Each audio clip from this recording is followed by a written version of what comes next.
Hey everyone, welcome back. Thanks for joining us. Today we've got a brand new story to share with you. So let's begin. My wife, Grace, had been acting strangely for weeks. The usual red flags were all there. Diminished intimacy, excessive time on her phone, and an unusual preoccupation with a particular male coworker named Ryan. She spoke about him constantly, always emphasizing how funny he was. Then, she started going out on Friday nights twice a month, not returning until after midnight. That didn't sit right with me. I had no issue with her socializing. I did the same with my friends occasionally, but I always made it home before midnight. When I voiced my concerns about her staying out so late, she brushed me off. "I'm fine, Vic. We just like to hang out," she said, rolling her eyes as if I were being paranoid. My unease grew. I suggested accompanying her to one of these gatherings, hoping it would ease my mind. She immediately shot me down. "Spouses don't come, Vic. It would just be weird." That excuse made no sense. Why would it be an issue? Besides, her parents could watch the kids for one evening. Felt like she simply didn't want me there.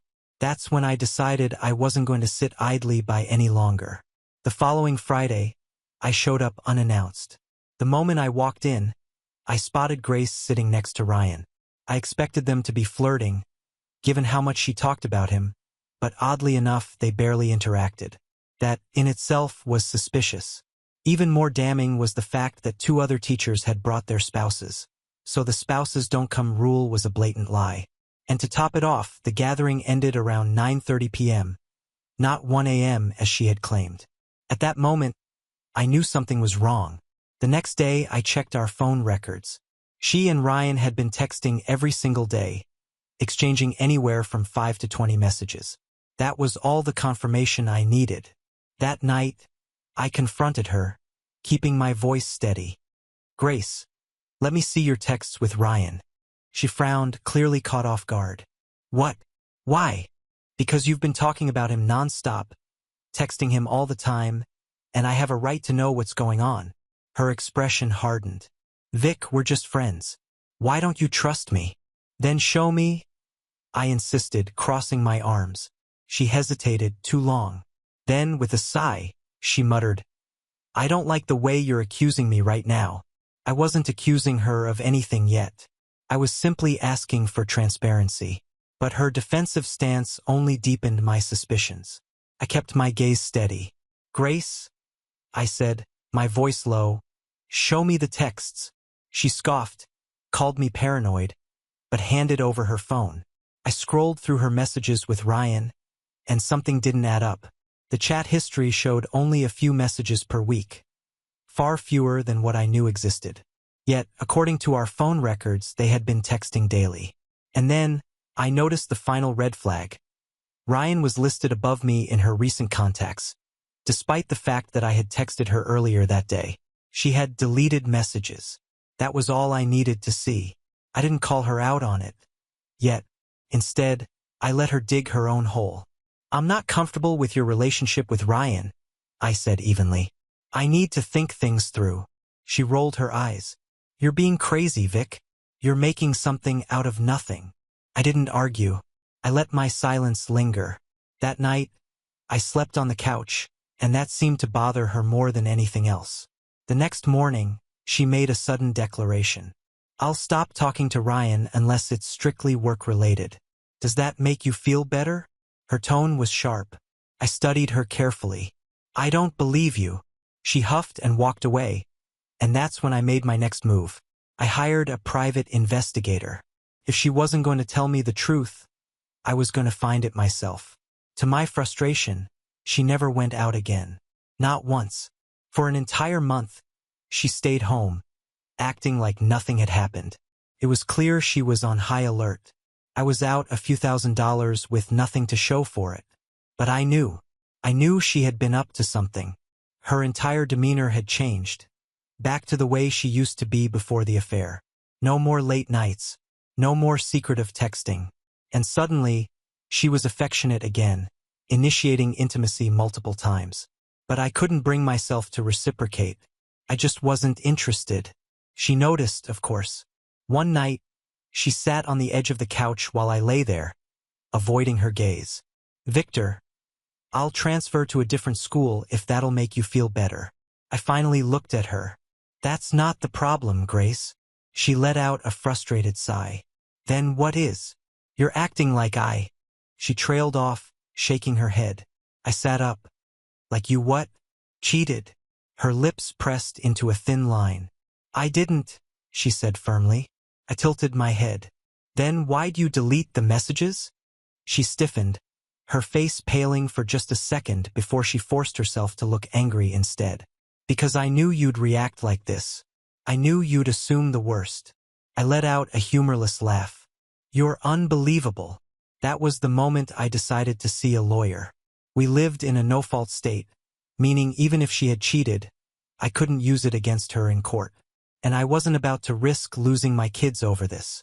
I'd rather sleep on the couch for the rest of my life than only see them every other weekend. When Grace and I finally sat down for the real conversation, I laid everything out on the table. I told her I knew she had been gaslighting me, knew she had lied, knew I couldn't trust her anymore. This time, she didn't even try to deny it. She just exhaled and looked away. I've been thinking about divorce, I admitted, watching her closely. Her eyes darted to the side. Of course you have, she muttered. But you're also thinking about staying? I pressed. For the kids. For co-parenting. Her face twisted. That's not a marriage, Victor. That's a prison sentence. I leaned forward, elbows on my knees. I don't want Ryan around my kids. That set her off. Oh my God. Will you let that go? There's nothing going on. I cut her off. You let it go too far. She went silent. That was the first honest thing she had said. She swallowed hard and nodded. Yeah, I did. A long pause stretched between us before she finally spoke again. If you don't want to be with me, I'd rather get a divorce. I studied her expression, waiting for her to say more. Her fingers twisted in her lap. But I don't want either of those options, she added finally. She met my eyes, searching for something. I love you, Victor. I want to work on things. She told me she had already put in for a transfer to another school. That Ryan wouldn't be in her life anymore, even if we got divorced. But then, like clockwork, she followed it up with the same tired excuse. It was just a friendship that got inappropriate. Nothing physical ever happened. I stared at her, waiting for the inevitable slip-up, but she held her ground. He wanted you to leave me, I stated flatly. She nodded, looking down. Yes. And you never told him to back off? She bit her lip. No. I let out a slow breath, controlling my temper. So what? He made you feel special? She winced. Victor. Just answer the question. She hesitated before nodding. Yes. And we had things in common that you and I don't. I scoffed. Like what? She took a deep breath. We watched movies together. Harry Potter. That caught me off guard. Are you serious? She nodded. He invited me over 3 times, and we just watched movies. I rubbed my temples. You expect me to believe that? It's the truth, she said quickly. That's all we did. I laughed bitterly. You do realize I've sat through all of those movies with you, right? I know. But you never really watched them, she said softly. You were always on your phone or zoning out. I can quote those stupid movies, I snapped. She exhaled. I swear, Victor, nothing happened. I shook my head. This is unbelievable. Then she dropped another bomb. Ryan sent me a picture. I felt my jaw tighten. Of what? She hesitated. Of himself. I went cold. And you didn't ask for it? No. In fact, I specifically told him not to. But he did anyway. You should have reported that to HR. My voice was barely controlled rage. I know. But you didn't. She sighed. No. Why? She hesitated. I didn't want to get him in trouble. I let out a sharp laugh. Are you listening to yourself? She rubbed her temples. I know it sounds bad. It is bad. She flinched but didn't argue. Then, as if this nightmare wasn't over, she added, for what it's worth, he's, well, big. I blinked. Excuse me? She looked incredibly uncomfortable.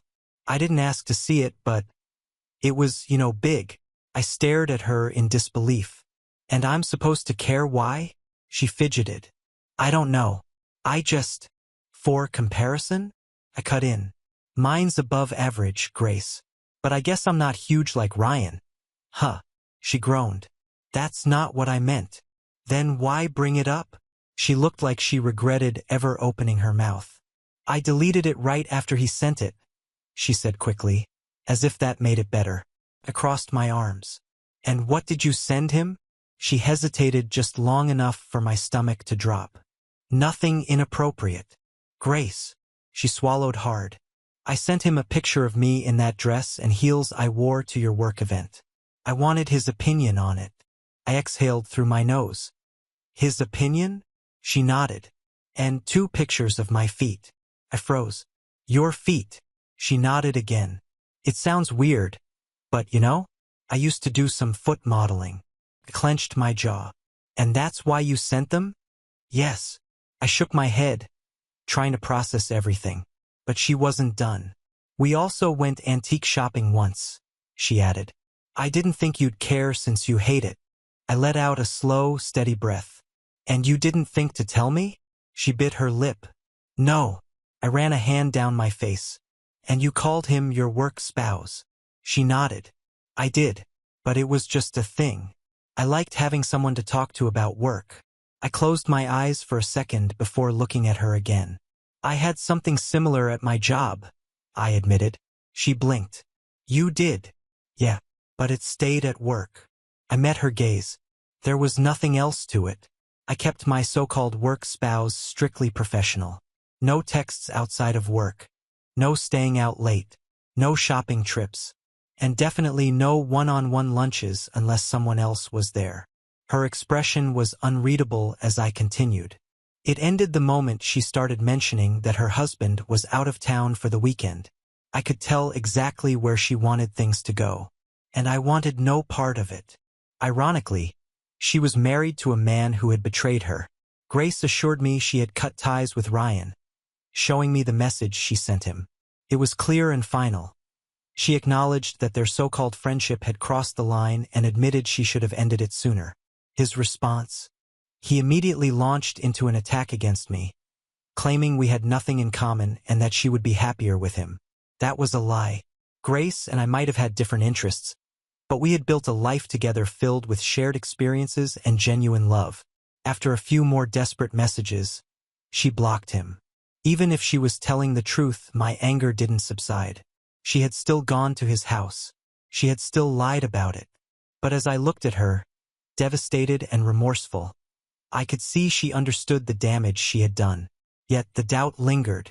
We had a great marriage, at least I thought we did. But how could I trust her now? A few days later, I sat down with Grace to have an honest conversation, hoping for clarity. Instead, it spiraled into something I never expected. We decided to call Ryan. She dialed from her phone, and for some reason, my pulse quickened as it rang. When he picked up, she kept it short. Ryan, Victor wants to talk to you. There was a long pause before he finally responded, his voice laced with arrogance. Okay, this should be interesting. I didn't waste time. Why the hell did you think it was okay to send my wife a picture of your junk? Silence. Then, with complete indifference, he said, I'm not doing this crap, and hung up. That was all I needed to hear. I turned to Grace. We're taking a polygraph. Both of us. She didn't even flinch. Fine. Since polygraphs required yes or no answers, I went over the questions in advance and let her answer them first. Did you have sex with Ryan? No, her voice was firm. Did you ever kiss Ryan? She hesitated. Then, with a deep sigh, she admitted, I didn't, but he kissed me. The last time I was at his place. My jaw clenched. And, she swallowed hard. He, broke me briefly while he kissed me. My fists tightened, but I forced myself to remain composed. So, on the test, you'll say no since you didn't kiss him back? She nodded. Right. I moved on. Did you want to have sex with him? This time, she took longer to answer. No. Before I could ask the next question, she blurted out, I mean, I thought about it. I narrowed my eyes. What the hell does that mean? She looked away. I didn't plan on it, but I wondered what it would be like. A sick feeling churned in my stomach. Clarify, she exhaled slowly. When I saw his, I thought, wow, that thing is huge. And for a moment, I wondered if it would be fun. I stared at her, my head pounding. Before I could stop myself, I snapped, I'm sorry, my fun factor isn't up to your standards. The second the words left my mouth, I regretted them. But I was humiliated, furious, and completely done with this conversation. I stood up, shaking my head, and stormed off to our bedroom. Grace followed, her voice breaking. Victor, please. I ignored her, grabbing clothes and stuffing them into a bag. I wasn't thinking straight. It was impulsive, maybe even irrational, but I needed space. I had always been a little insecure about my size, even though, statistically, I was above average. I shouldn't have cared, but I did.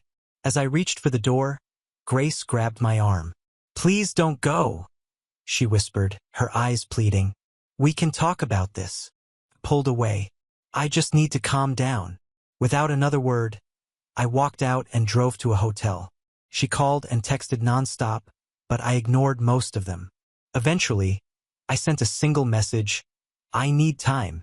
I didn't want this to be the reason we divorced, but damn, I was hurt and embarrassed. I lay on the hotel bed, staring at the ceiling, wondering how we got here. Then my phone rang again. This time it was my daughter's number. My stomach twisted. If Grace had used our daughter to get me to answer, I was going to lose it. But when I picked up, it was actually her small, trembling voice. Daddy, Mommy's really scared. My anger flickered, replaced by concern. What do you mean, sweetheart? She's crying a lot. She won't stop shaking. She keeps saying she didn't do anything. Daddy, you're being mean. Hearing that from my daughter hit me like a punch to the gut. I exhaled sharply, rubbing my face. I'm coming home. When I got back, Grace was curled up on the floor, sobbing uncontrollably. Her body trembled as she whispered the same words over and over. I didn't do anything. I swear, Victor, I didn't. I knelt beside her, gently pulling her up. Grace. She clung to me, shaking, her words barely coherent. Seeing her like this, the mother of my children, broken and lost, wasn't what I wanted. I had never imagined us here. And my daughter's words echoed in my mind. Daddy, you're being mean. I made a decision whether it was the right one or not. I'm going to believe her. I didn't feel like I had another choice. That night we slept together. It wasn't the same. Not in the way it used to be. Felt hollow, forced, just going through the motions. The next morning, Grace wanted to have sex again. She always used intimacy as a way to cope with stress. But this time I couldn't. My body betrayed me. No matter how hard I tried, I just couldn't respond. Shame washed over me, making me feel small, insignificant. Grace noticed immediately, but instead of making me feel worse, she just held me. It's okay, she whispered, though I could hear the worry in her voice. She ended up calling off work. She was unraveling, muttering over and over, I need help. But when I asked her what kind of help she needed, she had no answer. I took her to urgent care, where they gave her a 14-day supply of antidepressants and Xanax. At her follow-up, her doctor prescribed them long-term. Even then, she was still a wreck. And so was I. I hated myself for how everything had unfolded. I felt like a complete failure, stuck in a loop of self-recrimination. I had decided to let it go, to move forward. Then, this afternoon, Grace called me. Something in her voice made my stomach tighten. What's wrong? I asked. She took a shaky breath. Ryan came over to the house. A sharp jolt of anger shot through me. What the hell did he want? I don't know, she said quickly. I didn't let him inside. I told him to leave, and when he wouldn't, I grabbed my phone and started recording. My jaw clenched. And he left, she said. The video only shows him getting into his car and driving off. I lived in a moderately large town just like Ryan. Finding someone's address online was ridiculously easy. Out of curiosity, I Googled my phone number, and sure enough, my address popped up instantly. I called him. "Stop following my wife." A pause, then a chuckle. "Following her?" he repeated, amused. "Victor, she's the one who called me." My grip tightened around the phone, my knuckles turning white. Before I could respond, my phone buzzed. A message. A video. I hesitated for half a second before opening it. The moment it started playing, my stomach dropped. My breath caught in my throat. My hands trembled as I watched. It was Grace. With him. In his home. "I'm done with her. Now you can stop worrying about me following her." Ryan had just made things even easier for me. The video was only a few seconds long. But it was enough. More than enough. I hadn't confronted her yet, but I knew. This marriage was over. I sat there, staring at the screen, feeling everything and nothing all at once. My mind raced, but one thought kept resurfacing. What the hell do I do now? If it weren't for the kids, this would be so much simpler. For the first time in my life, I had a fleeting thought. I wished I wasn't a father. But the moment the thought formed, I pushed it away. I love my kids. They're the only reason I haven't completely lost it. I knew the video would be useful in the divorce. I didn't know if Ryan had sent me the full version, but what he gave me was enough. More than enough. I had almost let her convince me otherwise. I had been on the verge of letting it all go, until I saw it. In the background of the video, Harry Potter was playing. That little detail, for some reason, made it feel even worse. Things had been tense ever since. I kept my distance, but eventually, I confronted her. I walked into the house, my heart pounding, and found her sitting on the couch. She looked up, her expression unreadable.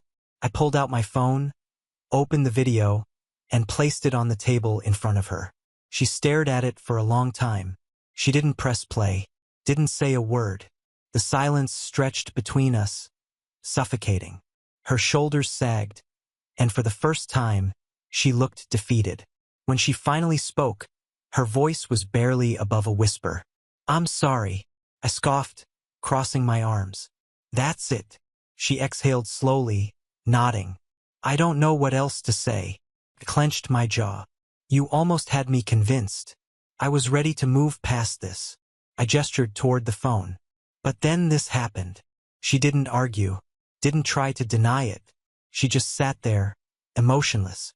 "What do you want me to do?" I let out a bitter laugh. "There's nothing you can do. I'm filing for divorce." She blinked, processing my words, then simply nodded. "I understand." There was more to the conversation, more back and forth, more emptiness, but that was the gist of it. At some point, she offered to leave. "I should go," she murmured. I shook my head. "No, my work schedule is crazy right now. It makes more sense if I leave, for the kids' sake." But she insisted. "I can't be here, Victor. I won't be able to help with the kids in my state." She looked hollow, numb, and, for once, I believed her. I made arrangements with her parents. They agreed to take the kids Monday through Friday. I'd have them on weekends. It wasn't ideal, but it was the best I could do. Then she just left. No explanation. No destination. Not even a goodbye to the kids. Her parents had no idea where she went either. A full day passed with no word from her. Finally, frustration got the better of me, and I texted Ryan. "Is Grace with you?" I stared at my phone, waiting. No response. I sighed and typed again. "I don't care if she is, but she left here, and I haven't heard from her. Just need to know what's going on." Took him a while, but eventually he responded. "I haven't seen her." That didn't ease my mind. If she wasn't with him, then where the hell was she? The next day, her parents reached out. Their message was brief, but enough to momentarily quell the anxiety clawing at my chest. "We've heard from her. She's safe." Nothing more. No explanations. No details. And honestly, I didn't care. The following morning, cops knocked on my door. A welfare check. I knew immediately who was behind it. Only one person had a reason to pull something like this. Ryan. An officer stood on my porch, his posture polite but firm. We received a call expressing concern that your wife might be in danger after a domestic dispute. I let out a dry, humorless laugh. I haven't even seen my wife since she left. They asked her parents. Confirmed everything. A few minutes later, they left, realizing there was nothing to investigate. I watched their car pull out of my driveway, exhaustion sinking deep into my bones. Just another layer to this mess. Later that day, I spoke with my divorce lawyer. The financial breakdown hit like a sledgehammer. With your income and work schedule, you're looking at around 70 to 30 custody at best, he explained. And even with that, you'll likely be paying about $900 a month in child support. I exhaled slowly. Even if it's 50 to 50? He nodded. Yes, and spousal support is a possibility, though her infidelity could help reduce it. But you'd still have to split assets and debts evenly. I did the math in my head. If I wanted to keep saving for retirement, I'd barely be able to afford rent for myself. The thought of paying for her to stay in our house while I scrambled to find a place made my blood boil. For the first time, a thought I never imagined crossed my mind. Staying together. Not for love. Not for her. But for the kids. Then, out of nowhere, a text. I'm at my sister's in Kansas. Just wanted you to know. I stared at the screen for a while before replying. Okay. A few minutes later, another message. I had an abortion. I didn't tell you I was pregnant. I couldn't. I read the words over and over, my mind unable to process them. A part of me wanted to hurl my phone against the wall. Another part felt like my heart had been ripped from my chest. It was mine. It had to be. Ryan had been using protection in that damn video. I sat down, rubbing my hands over my face as a strange mix of emotions swirled inside me. Anger, sadness, relief. What was there to say? I typed back, okay. Then I put my phone down and stared at the ceiling. This whole thing sucked. Filing for divorce was more draining than I expected. Every step felt like trudging through mud, but I pushed forward. My lawyer laid out my options. Her infidelity might reduce spousal support, but everything else would go by the book. When I finally told Grace I was moving forward with it, she just nodded. No argument, no begging, no theatrics. It was like she had already made peace with it. I'll sign whatever you need me to, she said quietly one evening as I stopped by to pick up some of my things. I don't want to fight you on this. I wanted to be angry, wanted to tell her that she had already fought me in the worst way possible by sleeping with another man. But I was too drained to argue. The paperwork moved quickly. She let me keep my retirement savings. In return, I didn't fight her on keeping the house. It was for the kids anyway. I pushed for as much custody as possible, but in the end, the judge sided with her. Primary custody went to her. I got weekly visitation. Not ideal, but fighting it would drain me further. Kelly deserved stability. And as much as I despised Grace, I knew she was a good mother.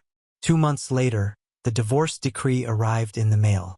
A single envelope holding the final nail in the coffin of our marriage. I stared at it for a long time before opening it, letting the weight of it settle over me.